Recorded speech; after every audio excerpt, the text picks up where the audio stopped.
بسم اللہ الرحمن الرحیم۔ خاتم النبیین حضرت محمد مصطفیٰ صلی اللہ علیہ وآلہ وسلم۔ اے نور کے پتلے، تجھے کیا خاک سے نسبت، احسان تیرا ہے جو زمین پر اتر آیا۔ اللہ کے عالم نے اپنے بندوں کی رہبری اور رہنمائی کے لیے 1,24,000 ہادی بھیجے، جن میں 313 رسول باقی نبی تھے۔ رسولوں میں 5 اولو العزم تھے۔ ان انبیاء اور رسول پر ایمان ضروری ہے۔ انہیں معصوم، منصوص، عالم علم لدنی اور افضل کائنات قرار دیا گیا تھا۔ یہ نہ صرف باطن مادر بلکہ بعد فطرت میں ہی نبی بنائے گئے تھے۔ انہیں انبیاء اور رسول میں ہمارے نبی رسول ابو القاسم حضرت محمد مصطفیٰ صلی اللہ علیہ وآلہ وسلم بھی ہیں، جنہیں خلاق عالم نے اپنے نور عظمت اور جلال سے پیدا کیا۔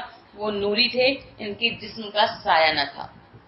خالق کی کائنات نے ان کی نبوت اور رسالت کو دوام دے کر اس سلسلے کو ختم کر دیا، لیکن چونکہ سلسلہ تخلیق کا جاری رہنا مسلم تھا اور ضرورت تبلیغ کی بقا لازمی تھی، لہٰذا اس دانا و بینا خدا نے اپنے ازلی فیصلے کے مطابق باب نبوت بند کر کے امامت کا لا ابدی دروازہ کھول دیا اور 12 اماموں کے ان اسما کی باززبان رسول وضاحت کرا دی جو لوح محفوظ میں لکھے ہوئے تھے۔ یہ نوری مخلوق بھی سائے سے بے نیاز تھی، اسے بھی خدا نے معصوم، منصوص، عالم علم لدنی اور افضل کائنات قرار دیا ہے۔ یہ حجت خدا بھی ہیں اور امام زمانہ بھی۔ انہیں خدا نے اسلام کی حفاظت، دین کی زیانت، کائنات کی امامت اور رسول خدا صلی اللہ علیہ وآلہ وسلم کی خلافت کی ذمہ داری سونپی ہے اور سلسلے کو قیامت تک کے لیے قائم کر دیا ہے۔ حضرت صلی اللہ علیہ وآلہ وسلم کی ولادت باسعادت۔ آپ صلی اللہ علیہ وآلہ وسلم کے نور وجود کی خلقت کی باروایت حضرت آدم کی تخلیق سے 9 لاکھ برس پہلے اور باروایت 4 سے 5 سال قبل ہو چکی تھی۔ آپ کا نور اقدس اسلاب طاہرہ اور ارحام مطہرہ میں ہوتا ہوا جب صلب جناب عبداللہ بن عبد المطلب تک پہنچا تو آپ کا ظہور و شہور بشکل انسانی باطن جناب آمنہ بنت وہب سے مکہ معظمہ میں ہوا۔ آپ کی ولادت سے متعلق بہت سے ایسے امور رونما ہوئے جو حیرت انگیز ہیں۔ مثلا آپ صلی اللہ علیہ وآلہ وسلم کی والدہ ماجدہ کو بار حمل محسوس نہیں ہوا اور وہ تولید کے وقت کثافتوں سے پاک تھی۔ آپ صلی اللہ علیہ وآلہ وسلم نے پیدا ہوتے ہی دونوں ہاتھوں کو زمین پر ٹیک کر سجدہ خالق ادا کیا، پھر آسمان کی طرف سر بلند کر کے تکبیر کہی اور لا الہ الا اللہ انا رسول اللہ زبان پر جاری کرا۔ باروایت ابن واضح المطفی 292 ہجری شیطان کو رجم کیا گیا اور اس کا آسمان پر جانا بند ہو گیا۔ ستارے مسلسل ٹوٹنے لگے، تمام دنیا میں زلزلہ آیا کہ تمام دنیا کے کلیسے اور دیگر غیر اللہ کی عبادت کرنے کے مقامات منہدم ہو گئے۔ جادو اور کہانت کے ماہر اپنی عقلیں کھو بیٹھے اور ان کے موکل محبوس ہو گئے۔ ایسے ستارے آسمان پر نکل آئے جنہیں کبھی کسی نے نہ دیکھا تھا۔ سادہ کی وہ جھیل جس کی پرستش کی جاتی تھی جو کاشان میں ہے خشک ہو گئی۔ وادی سماوا جو شام میں ہے اور 1000 سال سے خشک پڑی تھی، اس میں پانی جاری ہو گیا۔ دجلہ میں اس قدر طغیانی ہوئی کہ اس کا پانی تمام علاقوں میں پھیل گیا۔ محل کسرا میں پانی بھر گیا اور ایسا زلزلہ آیا کہ ایوان کسرا کے 14 کنگرے زمین پر گر پڑے اور طاق کسرا شکافتہ ہو گیا اور فارس کی وہ آگ جو 1000 سال سے مسلسل روشن تھی فوراً بجھ گئی۔ تاریخ اشاعت اسلام دیوبندی صفحہ 218 طبع لاہور۔ اسی رات کو فارس کے عظیم عالم نے جسے موبزان موبس کہتے تھے، خواب میں دیکھا کہ تندرست سرکش اور وحشی اونٹ عربی گھوڑوں کو کھینچ رہے ہیں اور انہیں بلاد فارس میں متفرق کرتے ہیں۔ اس نے خواب کا بادشاہ سے ذکر کیا۔ بادشاہ نوشیروہ کسرا نے ایک قاصد کے ذریعے سے ہیرا کے گورنر نعمان بن منظر کو کہلا بھیجا کہ ہمارے عالم نے ایک عجیب و غریب خواب دیکھا ہے، تو کسی ایسے عقل مند اور ہوشیار شخص کو میرے پاس بھیج جو اس کی اطمینان بخش تعبیر دے کر مجھے مطمئن کر سکے۔ نعمان بن منظر نے عبد المسیح بن عمر الغسانی کو، جو کہ بہت لائق تھا، بادشاہ کے پاس بھیج دیا۔